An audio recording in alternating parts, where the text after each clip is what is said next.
بص احنا في الهوا سوا، هو ماسك من تحت كويس، انا قلقان مفيش سواق. اللهم احفظنا، هم اللي سايقين وبيجري بيجري. اللي قدامك ده شارع ال90 وده حلمي في المونوريل، ولكن هجرب المونوريل بفلوس مش ببلاش. اللي في الارض دي علشان خاطر اخواتنا المكفوفين، يوصل هنا يلاقي الحاجات دي، يا اما يكمل على طول يا اما يكسر شمال. فاكر نفسك هتروح تجيب تذاكر؟ هنتعامل هنا على طول. 20 40 55 8 ده رحله في بوردات باسم المحطه والوجهه.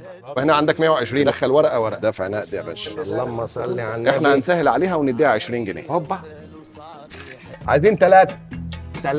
امد ايدي على طول، دي عارفه كل حاجه. جبنا التذاكر وادانا ايصال بالتذاكر، التذكره عليها كيو ار كود، الايصال ما بيبقاش عليه، محطوط عليها كيو ار كود، هنحطها في الحته اللي هي دي. صلي على النبي. اول تجربه بفلوس، اوعى حد ينط مش هيرحموك.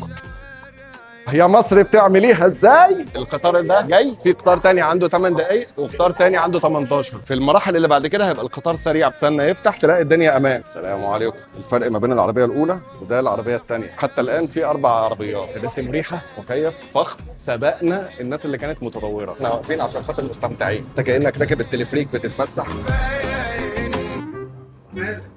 خايف ليه؟ مفيش سواق. بسم الله الرحمن الرحيم، هو اللي سايق بينا. يا مصر بتعمليها ازاي؟ الخير هيهل لو ركبت المونوريل. عشان الامان تلاقي هنا دي كده والاثنين في سوا واحد. اللي قدامنا ده مسجد الفتاح العليم، واللي في الوش ده الايكونيك تاور. اصحى يا معلمه، دخلنا بوابات العاصمه. يا مصر